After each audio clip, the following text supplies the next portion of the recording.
கோபுரம் டிவி நேயர்களுக்கு இனிய வணக்கம். இன்று பிறந்தநாள் காணும் மற்றும் மணநாள் காணும் அத்துணை சகோதர சகோதரிகளுக்கும் எங்களது இனிய வாழ்த்துக்கள்.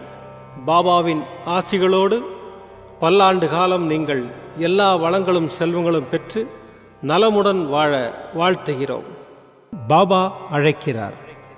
அவரின் பொன்மொழிகளை கேட்பதற்காக, நம் பிரச்சனைகளை தீர்த்து வைக்கும் அற்புதமான கூட்டு பிரார்த்தனை செய்வதற்காக, மேலும் மனம் ஒருநிலைப்படவும் மனம் அமைதி பெறவும் அற்புதமான தியானம் செய்யவும் பாபா அழைக்கிறார். பாபா நம் கரங்களை பிடித்து அழைத்துச் சென்று அற்புதம் நிகழ்த்தவிருக்கிறார். வாருங்கள், பாபாவின் பொன்மொழிகளை தரிசனம் செய்வோம். அன்பு குழந்தையே, ஒருவன் என் நாமத்தை அன்புடன் உச்சரித்தால் நான் அவனுடைய ஆசைகளை பூர்த்தி செய்து அவனுடைய பக்தியை அதிகப்படுத்துவேன். எனது கதைகள் கேட்கப்பட்டால் எல்லா நோய்களும் விலகும். ஒருவன் என் வாழ்க்கையையும் செயல்களையும் ஊக்கமுடன் இசையாக பாடுவானாயின் அவனுக்கு முன்னும் பின்னும் எல்லா திக்குகளிலும் சூழ்ந்திருப்பேன். என் லீலைகளை யாராவது சொற்பொழிவாக சொல்வான் என்றால் அவனுக்கு எல்லையற்ற பேரின்பத்தை நல்கி என்றும் நிலைத்திருக்கும் திருப்தியையும் அளிப்பேன். எவன் என்னிடம் பூரண சரணாகதி அடைகிறானோ, எவன் என்னை விசுவாசத்துடன் வணங்குகிறானோ, எவன் என்னை நினைவில் நிறுத்தி நிரந்தரமாக தியானம் புரிகிறானோ, அவனை விடுவிப்பது எனது சிறப்பு இயல்புகளாகும். நீங்கள் என்றைக்கு என் பெயரை சொல்ல ஆரம்பித்தீர்களோ அன்றைக்கே உங்கள் பாவங்கள் தொலைந்துவிட்டன, கெட்ட காலம் முடிந்துவிட்டன. உறுதியாக என்னில் நம்பிக்கை இல்லாமல் என்னை நம்புகிறேன் என்று உதடுகளால் சொல்லி உள்ளத்தால் தள்ளி நிற்கிறீர்கள். என் மீது நம்பிக்கை வைத்து என்னை நொடிக்கு நொடி ஸ்மரிக்கும் உனக்கு எதிராக தொடுக்கப்படும் எந்தவிதமான அஸ்திரமும் இனி உன்னை நெருங்காது. உன்னிடம் உள்ள இறைவன் சாயி மிக பெரியவன். என் மீது எந்த பக்தனுக்கு முழு பக்தி ஏற்படுகின்றதோ அவனுடைய கேடுகளும் அபாயங்களும் துடைக்கப்படுகின்றன. என்னை சரணாகதி அடைந்தவர்கள் துன்பத்தில் விழும் தருவாயில் எனது கரங்களை கொடுத்து மேலே தூக்கி விடுவேன் என்றும் அவனை கண்ணின் இமை போல காப்பேன் என்றும் உறுதியளிக்கின்றேன். நான் இருப்பது நீ விரும்பிய கோரிக்கைகளை நிறைவேற்றுவதற்கே. அதில் எந்த ஒரு சந்தேகமும் இல்லை. உனக்குள் இருக்கும் கவலைகளை தூக்கி என் மீது வைத்துவிடு. நீ என்னிடம் வந்தால் நான் உன்னை கண்டிப்பாக பாதுகாப்பேன். நீ என் வழியில் தொடர்ந்து வந்தால் உனக்கு எல்லா வழிகளையும் திறந்து வைப்பேன். உன் வாழ்க்கையில் ஏற்படும் அனைத்து கஷ்டங்களையும் விலக்கி வைப்பேன். என் வார்த்தைகள் மீது நம்பிக்கை வைத்து பொறுமையுடன் செயல்படு. நல்லதே நடக்கும். உன் அப்பா சாய் இருக்கிறேன், கவலைப்படாதே. ஓம் சாய்ராம். பாபாவின் அற்புதமான பொன்மொழிகளை தரிசனம் செய்தோம். அடுத்த நிகழ்வு கூட்டு பிரார்த்தனை. நம் மனநலன் சார்ந்த பிரச்சனைகளுக்காகவும் உடல் நலன் சார்ந்த பிரச்சனைகளுக்காகவும் மற்றும் நம் அனைத்து விதமான பிரச்சனைகளுக்காகவும் சாய்நாதரிடம் கூட்டு பிரார்த்தனை செய்வோம். வாருங்கள், இந்த அற்புதமான கூட்டு பிரார்த்தனையை செய்வோம். பிரார்த்தனாஷ்டகம். 8 பிரார்த்தனைகள். சாந்தமான மனம் கொண்ட சாயிநாதரே, அறிவின் சிகரமே, அன்புள்ளம் கொண்டவரே, கருணை கடலே, உண்மையின் இருப்பிடமே, மாயை என்னும் இருளை அகற்றுபவரே, ஜாதி மத பேதங்களுக்கு அப்பாற்பட்டவரே, எங்களின் புரிந்து கொள்ளும் திறமைக்கு அப்பாற்பட்டவரே, அன்பின் இருப்பிடமே, ஷீரடி வாழ் இறைவனே, என்னை காப்பாற்றும், என்னை காப்பாற்றும். ஞான சூரியனே, ஞானத்தை வழங்குபவரே, பக்தர்களின் மனங்களில் உலவிடும் பரமஹம்சரே, அனைத்து நன்மைகளுக்கும் காரணமானவரே, தங்களை சரணடைந்தவரை காப்பவரே, படைக்கும் தொழில் புரியும் பிரம்மாவும் காக்கும் கடவுளான விஷ்ணுவும் நீங்களே. 3 உலகங்களையும் யுகங்கள் முடிவில் தன்னுள் ஐக்கியமாக்கிக் கொள்ளும் ருத்திரனும் தாங்களே. நீங்கள் இல்லாத இடம் இந்த பூமியில் ஏது? எல்லாம் அறிந்த இறைவன் நீங்கள். எங்கள் எல்லோரின் இதயங்களிலும் வசிப்பவரும் நீங்களே. எனது எல்லா குற்றங்களையும் மன்னிக்க வேண்டும் என்று வேண்டி கேட்டுக்கொள்ளுகின்றேன். அலை அலையாய் தொடர்ந்து வரும் சந்தேகங்களையும் மனமயக்கங்களையும் போக்குவீராக. நீங்கள் கோமாதா, நான் பிறந்த இளங்கன்று. நீங்கள் சந்திரன், நான் சந்திரகாந்த கல். தங்கள் பாதங்கள் கங்கை நதி. பணிவுடன் இந்த தாசன் உங்கள் பாதங்களில் தலை வணங்குகிறேன். உங்கள் கைகளை என் தலைமீது வைத்து ஆசை கூறுங்கள். என் கவலைகளும் துன்பங்களும் பறந்தோடட்டும். இந்த கணு தங்களின் தாசன். இந்த 8 துதிகளையும் கூறி நான் உங்களை சாஷ்டாங்கமாக நமஸ்கரிக்கின்றேன். எனது பாவங்கள், துன்பங்கள் மற்றும் ஏழ்மை நிலை இவை யாவும் உடனடியாக விலகி ஓடட்டும். ஓம் சாய்ராம், ஓம் சாய்ராம், ஓம் சாய்ராம். அற்புதமாக கூட்டு பிரார்த்தனை செய்தோம். பாபா நம்முடைய கோரிக்கையை ஏற்று நிச்சயமாக நமக்கு அற்புதங்களை செய்வார் என்பது சத்தியம். இனி கண்களை மூடி பாபாவை மனதில் நிறுத்தி பாபாவின் அற்புதமான சக்தி வாய்ந்த மந்திரத்தை அனுபவிப்போம். ஓம் திகம்பராய வித்மஹே யோகாரூடாய தீமஹி தன்னோ தத்த பிரச்சோதயாத். ஓம் திகம்பராய வித்மஹே யோகாரூடாய தீமஹி தன்னோ தத்த பிரச்சோதயாத். ஓம் திகம்பராய வித்மஹே யோகாரூடாய தீமஹி தன்னோ தத்த பிரச்சோதயாத். ஓம் திகம்பராய வித்மஹே யோகாரூடாய தீமஹி தன்னோ தத்த பிரச்சோதயாத். ஓம் திகம்பராய வித்மஹே யோகாரூடாய தீமஹி தன்னோ தத்த பிரச்சோதயாத். ஓம் திகம்பராய வித்மஹே யோகாரூடாய தீமஹி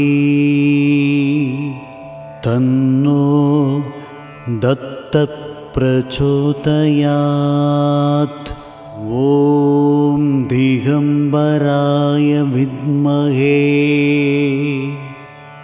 யோகாரூடாய தீமஹி தன்னோ தத்த பிரச்சோதயாத். ஓம் திகம்பராய வித்மஹே யோகாரூடாய தீமஹி தன்னோ தத்த பிரச்சோதயாத். ஓம் திகம்பராய வித்மஹே யோகாரூடாய தீமஹி தன்னோ தத்த பிரச்சோதயாத். ஓம் திகம்பராய வித்மஹே யோகாரூடாய தீமஹி தன்னோ தத்த பிரச்சோதயாத். ஓம் திகம்பராய வித்மஹே யோகாரூடாய தீமஹி दत्तप्रचोदयात्। ॐ दिगम्बराय विद्महे योगारूढाय धीमहि तन्नो दत्तप्रचोदयात्। ॐ दिगम्बराय विद्महे योगारूढाय धीमहि तन्नो दत्तप्रचोदयात्। ॐ दिगम्बराय विद्महे योगारूढाय धीमहि तन्नो दत्तप्रचोदयात्। ॐ दिगम्बराय विद्महे योगारूढाय धीमहि तन्नो दत्तप्रचोदयात्। ॐ दिगम्बराय विद्महे योगारूढाय धीमहि तन्नो दत्तप्रचोदयात्।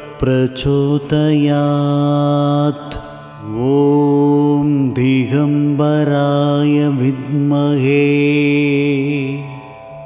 योगारूढाय धीमहि तन्नो दत्तप्रचोदयात्। ॐ दिगम्बराय विद्महे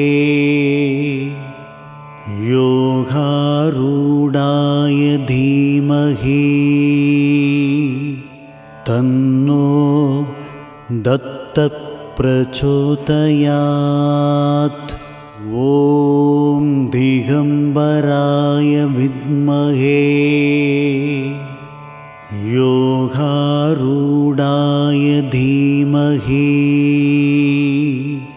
तन्नो दत्तप्रचोदयात्। ॐ दिगम्बराय विद्महे योगारूढाय धीमहि तन्नो दत्तप्रचोदयात्। ॐ दिगम्बराय विद्महे योगारूढाय धीमहि तन्नो दत्तप्रचोदयात्। ॐ दिगम्बराय विद्महे योगारूढाय धीमहि तन्नो दत्तप्रचोदयात्। ॐ दिगम्बराय विद्महे योगारूढाय धीमहि तन्नो दत्तप्रचोदयात्।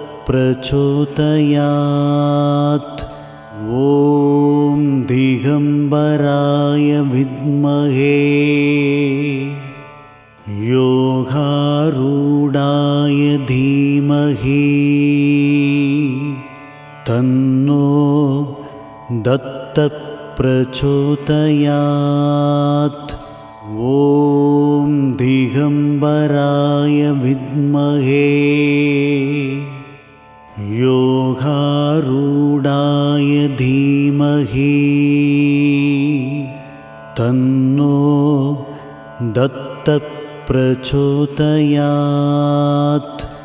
ॐ दिगम्बराय विद्महे योगारूढाय धीमहि तन्नो प्रचोदयात्। ॐ दिगम्बराय विद्महे योगारूढाय धीमहि